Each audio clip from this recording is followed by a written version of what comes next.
자, 소송행위 유효, 무효입니다. 자, 의 보죠.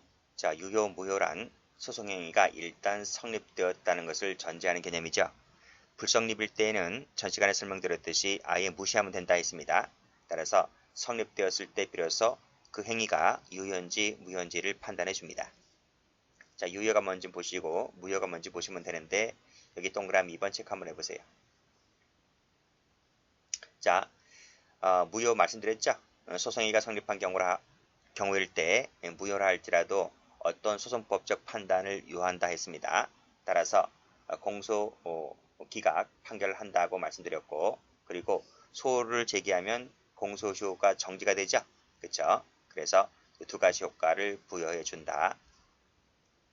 자, 무효 원인이 있는데 첫 번째 주체 관련해서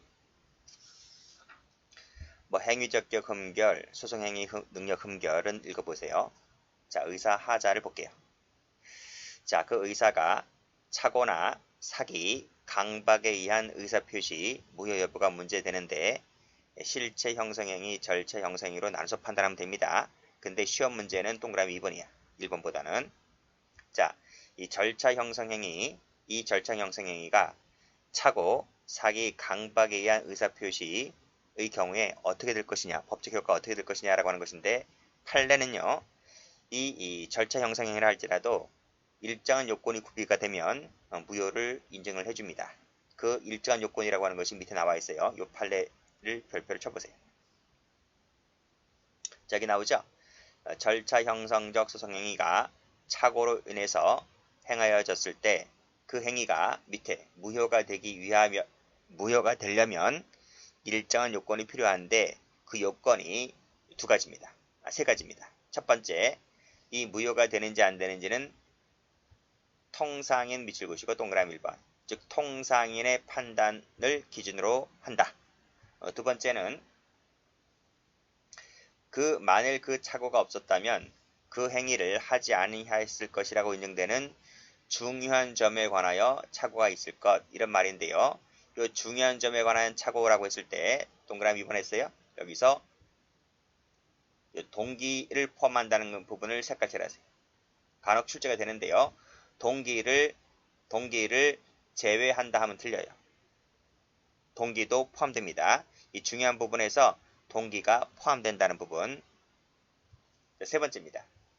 자, 그 행위를 유효로 하는 것이 현저히 정의에 반한다고 인정될 때. 그렇죠? 무효가 되어야 하는데 유효로 하게 되면 그 유효가 되는 것이 현저히 정의에 반한다고 볼 때. 이게 세 번째입니다. 그래서 이 절차 형성적 행위가 착오로 인해서 행해졌을 때 이것이 무효가 되기 위해서는 세 가지 요건이 필요한데 그게 바로 뭐다? 법관이 판단하는 것이 아닙니다. 통상인 입장에서 판단할 것. 두 번째, 중요한 점에 관하여 착오가 있을 것. 여기서는 동기 착오가 포함됩니다. 세 번째는 여기 또 나왔네. 여기 안 했네요. 여기 안 했네. 첫 번째 거 나와 있었지? 둘째, 그 착오가 행위자나 대리인의 책임질 수 없는 사유로 발생했을 것. 이게 세 번째네요. 세 번째고 마지막에 네 번째고. 원래 1번, 2번이 하나인데 각각 다 중요하기 때문에 각각 제가 별도로 좀 세분화 시켰어요. 통상인 중요한 점에 관하여 착오가 있을 것. 책임질 수 없는 사유로 발생했을 것. 그 다음 유효로 한다면 그것이 현저히 정의에 반한다고 인정될 것.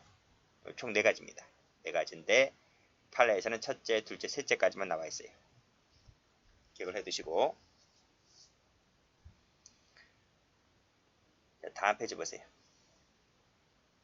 자, 절차 형성적 행위 나오죠? 그쵸? 얘가 바로 항소포기입니다.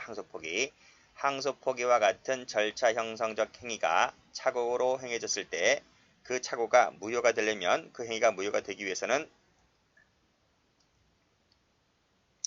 행위자나 대리인의 책임질 수 없는 사유로 발생했을 것.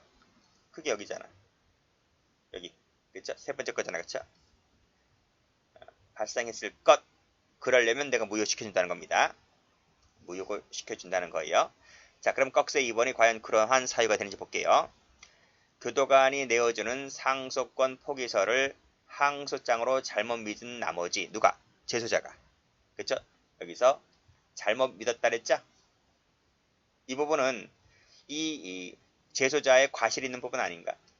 이 부분은 과실적 요소가 있다는 거지. 따라서 이 과실적 요소가 있기 때문에 이것은 그 행위자의 책임질 수 없는 사유로 발생했다고 볼 수가 없는 것이지. 그쵸? 그래서 이 제소자가 이를 확인도 해보지 아니한 채 사인했다는 거죠. 이것은 그 항소 포기서를 유효로 봐야 돼, 무효로 봐야 돼. 무효로 보는 게 아니지. 이건 유효로 봐야지. 유효로 봐야 되기 때문에 너는 항소 포기했다고 간주하는 거지. 그쵸? 그래서 또 과실 썼어요. 이것은 뭐다? 책임질 수 없는 사유가 아닌 거지. 그쵸? 자, 됐고 꺽쇠 2번은 출제가 좀 몇 번 되었습니다. 자, 내용 읽어보시고 방식 읽어보시고. 자, 무효치유 볼게요. 자, 무효치유란 말은 자, 소송행위 당시 무효인 행위가 그 후에 사정 변경에 따라 유효로 될 수 있는 경우를 말하게 되는데 이 부분이 좀 세분화됩니다. 첫 번째가 소송행위 추안이 있고요. 그 다음 페이지에 이 공격 방어 방법 소멸에 의한 하자치유가 나와요. 자, 그러면 먼저 소송행위 추안을 보도록 할게요. 자, 의 보시게 되면 법정기간 이후에 무효인 행위에 대하여 그 기간 내에 행한 소송행위와 같은 효력을 인정하는 것을 말한다. 이렇게 개념정의 내리고 있습니다. 여기에는 단순 추안이 있고 보정적 추안이 있는데 일단 단순 추안을 보도록 할게요. 자, 이 단순 추안이라고 하는 것은요. 여기 법정기간이 경과한 후에 소송행위를 했을 때 그 행위 자체가 유효가 되는 경우를 말하는데 이 단순 추안 관련해서 우리 형소법은 두 가지를 인정하고 있다는 거야. 첫 번째, 상수권 회복 밑줄 그시고 동그라미 1번. 다음 약식명령에 대한 정식재판 청구 회복 있죠? 여기 동그라미 2번. 이 두 가지가 단순 추안의 예입니다. 그 법조문량이 나와 있잖아, 그치? 345조 여기 나와 있고 458조 1항 여기 나와 있고. 그쵸? 볼게요. 여기. 자, 338조부터 341조까지 규정에 따라 상소할 수 있는 자가 자기 또는 대리인의 책임질 수 없는 사유죠. 없는 사유로 상소 제기간 내에 상소를 하지 못했을 때, 그 상소 제기기간이 이제 7일이란 말입니다. 7일 내에 상소를 하지 못했을 때는 상소권 회복 청구를 할 수가 있다. 그래서 이 책임질 수 없는 사유로 발생했지? 그러면 설령 7일이 지난 후에 상소권 회복 청구를 해서 소제기하면 그 기간 내에 소제기했다라고 본단 말이죠. 그렇죠? 그러려면 이 책임질 수 없는 사유가 입증되어야 돼. 이 자세한 부분은 상소권 회복할 때 배우도록 하겠습니다. 이 조항은요. 이 조항이 345조잖아요. 그렇죠? 이 조항이 345조의 경우에는 이 약식명령에 있어서 정식재판 청구할 때 준용하겠다 이 말이야. 그쵸? 그래서 요 상수권 회복 관련하고 이 상수권 회복 관련해서 또는 약식명령에 대한 정식재판 청구 회복 관련해서 이 두 가지가 단순 추안으로 허용하고 있는 겁니다. 자세한 것은 뒤에서 이제 각각 해당되는 파트에 나올 때 다시 한번 자세히 설명드립니다. 다음 페이지 보세요. 다음 페이지 나오는 것이 이제 보정적 추안 나와 있죠. 보정적 추안 관련해서 출제 잘 되는 부분이 요 변호인 선임 추안이 출제가 잘 됩니다. 이 부분이. 자, 판례 보죠. 요 판례 각각 체크하시고. 자, 판례는 부정설이 다르세요. 부정설 일단 밑줄 그어보세요. 자, 보죠. 자, 우리 변호인 파트 할 때 설명드렸죠. 변호인 선임은 시급마다 서면 제출을 해야 한다 그랬습니다. 1심 할 때 제출해야 되고 2심 할 때도 제출하고 3심 할 때도 각각 또 제출해야 돼요. 따라서 이 변호인 선임 신고서를 제출해야 되는데 변호인 선임 신고서를 제출하지 않았어요. 그렇죠? 선임서를 제출하지 아니한 채 그 밑에 옆에 상고이유서만을 제출했다. 원래는 같이 제출해야 되거든요. 선임 신고서하고 상고이유서를 같이 제출해야 되는데 이 변호인은 선임서를 제출하지 않고 상고유서만 제출한 거야. 그러면 이 상고유서는 변호인 아닌 자가 제출한 거나 마찬가지 아닌가? 변호인 아닌 자가 제출한 꼴이 되는 거예요. 그쵸? 그쵸? 왜? 선임서 제출하지 않았으니까. 설령 이 친구가 나중에 기간이 지난 후에 이 선임서를 제출했다 하더라도 이거는 하자 치유가 안 돼. 추한 보정이 안 돼요. 아시겠죠? 그게 판례입니다. 판례는 여기 나와 있지? 그 이전에 변호인으로서 한 행위가 선임신고서에 의해서 유효하게 되느냐? 안 됩니다. 보정 추한을 허용해 주지 않고 있기 때문에 이것은 뭐다? 적법 유효하지 않다. 이런 말이에요. 그래서 여기서 세무칠 부분은 여기 제출하지 않았다. 여기를 세무쳐 볼게요. 자, 그 밑에 또 마찬가지입니다. 변호인 선임신고서를 제출하지 않았지? 변호인 아닌 거지, 이 사람이. 이건 변호인 아닌 거야. 자, 변호인만으로 정식재판 청구서만 제출했다 하더라도 선임서를 제출하지 않았기 때문에 변호인이 아닌 사람이 제출한 거랑 마찬가지입니다. 훗날 이 친구가 청구기간 경과 후에 나중에 이 선임신고서를 나중에 제출했다 하더라도 보정 추한이 안 돼. 이것은 적법 유효하여 소급하게 되는 것이 아니다. 그냥 무효다 이런 말이에요. 됐죠? 다음 공소사실 추한 볼게요. 자, 공소장에 공소사실이 전혀 특정되지 않았다면 공소기각 판결때립니다. 그래서 보정적 추한을 불허합니다. 불허. 자, 2번 체크 한번 해볼게요. 근데 일부가 불명확하고 일부는 명확해. 일부는 명확하고 일부는 불명확하다고 했을 때는 그때는 검사에게 성명권을 구합니다. 그래서 명확하게 하게 하면 되기 때문에 그 말은 결국 추한이 인정된다. 이걸 인정하고 있는 거거든. 이 관련 판례가 밑에 나와 있어요. 자, 밑에 보시면 공소장에 피고인인 계주가 조직한 여기 낙찰계의 조직일자, 구자, 오늘날은 계좌죠. 옛날엔 구자로 불렀어요. 계금, 계원들에게 분배해야 할 계금이 특정되어 있죠. 그쵸? 그리고 피해자인 계원들의 성명과 피해자별 피해액만이 명확하지 아니한 경우 이렇게 되어 있는데 즉 앞에 부분은 명확하고 뒤에 부분은 불명확한 부분입니다. 그랬을 때는 여기 나와 있잖아. 일부는 명확한데 일부는 불명확한 경우를 말하는 거죠. 그랬을 때는 검사에게 성명을 구하라. 성명을 구하라. 그래서 검사로 하여금 보다 명확하게 할 것을 요한다. 이런 말이에요. 그리고 나서 그랬음에도 불구하고 명확하게 하지 않았잖아요. 그랬을 때에 불특정 이유로 공소기각 판결 때리면 되는 거예요. 그쵸? 그러니까 성명권을 구하는 것이 먼저다 이런 말이. 따라서 성명권을 구하지 않고 바로 곧장 공소기각 판결 때리면 되는데 그건 안 된다는 얘기지. 그쵸? 이것도 마찬가지. 공소장 기재가 불명확하다 했을 때 검사에게 성명권을 구하는 것이 먼저 선순위란 말입니다. 그랬음에도 검사가 명확하게 하지 않아. 그랬을 때 비로소 공소기각 때리면 되는 거야. 근데 판례가 어떻게 했어요? 이러한 성명권에 이르지 아니한 채 곧장 공소기각 판결 때리면 되는데 그럼 위법이 있다는 얘기지. 같은 판례지? 같은 취지의 판례입니다.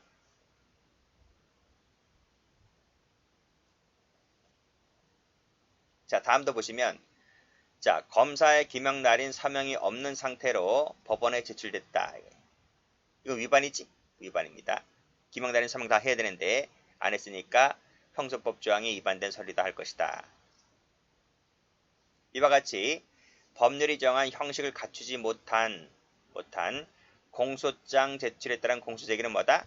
밑에 무효라고요. 무효. 다 무효다. 근데 끊어봐요.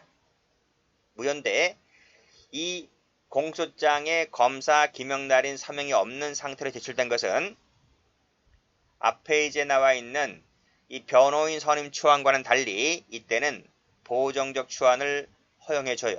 그래서 나중에라도 이 검사가 나중에라도 공소장에 김영란이 서명을 하잖아요. 김영란이는 서명을 하잖아요. 그랬을 때는 그때 비로소 공소제기가 유효하게 될 수 있다 이란 말이에요. 이 점은 변호인 선임 추환과 다르다 그랬지? 변호인 선임 추환은 보정기 추환이 허용되지 않아요. 자, 그 밑에 것 똑같아요. 자, 공갈죄의 수단으로서 한 협박은 공갈죄 흡수가 되죠? 공갈죄는 어떻게 돼요? 구성요건 요소가 폭행 또는 협박에 의하여 재물을 갈취하는 거잖아요. 그쵸? 따라서 공갈이 되려면 반드시 폭행 협박이 구성요건 요소로 들어와야 되는 거예요. 그치? 그래서 협박죄는 공갈죄 흡수가 된다니까 이렇게. 따라서 이 협박을 고소했답니다. 협박을 고소했다는 것은 결국 뭐다? 공갈죄를 고소했다는 것이랑 마찬가지거든.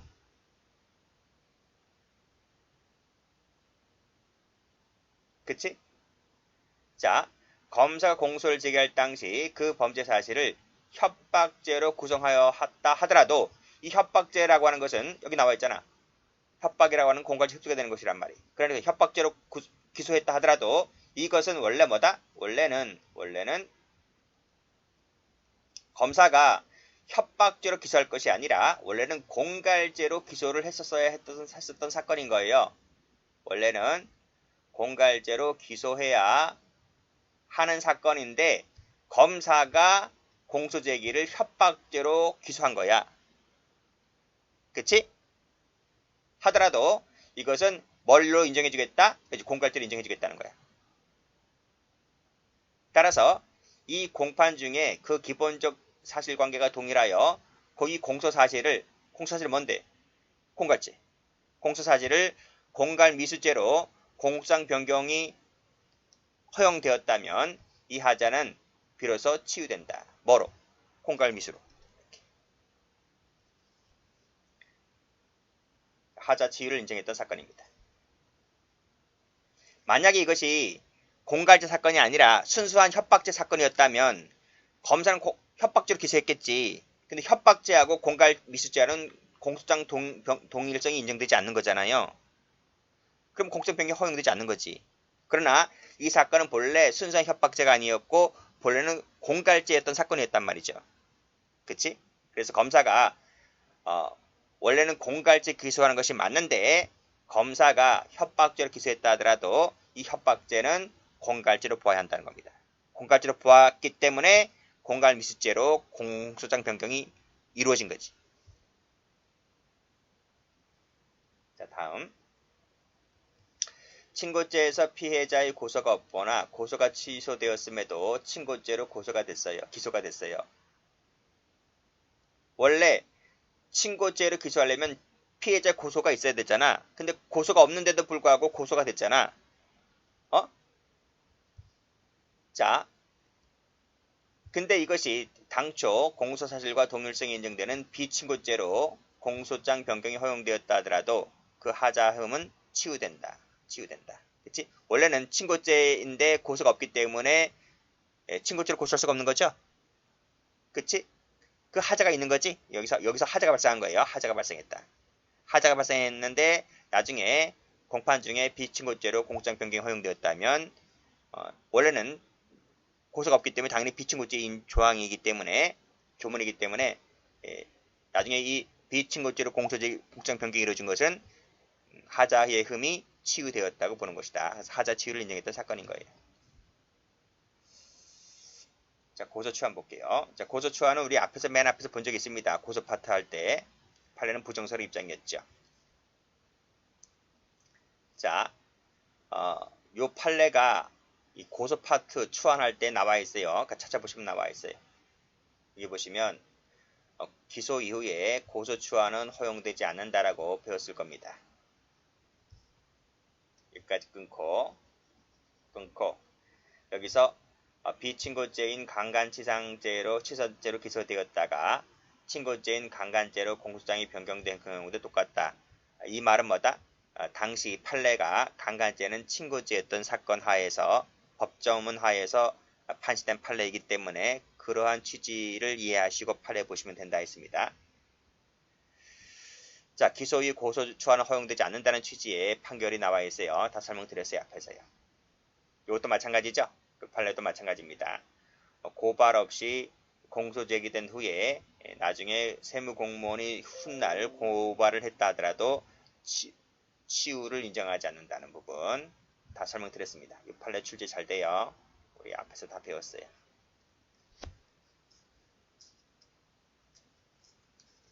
자, 다음 볼게요.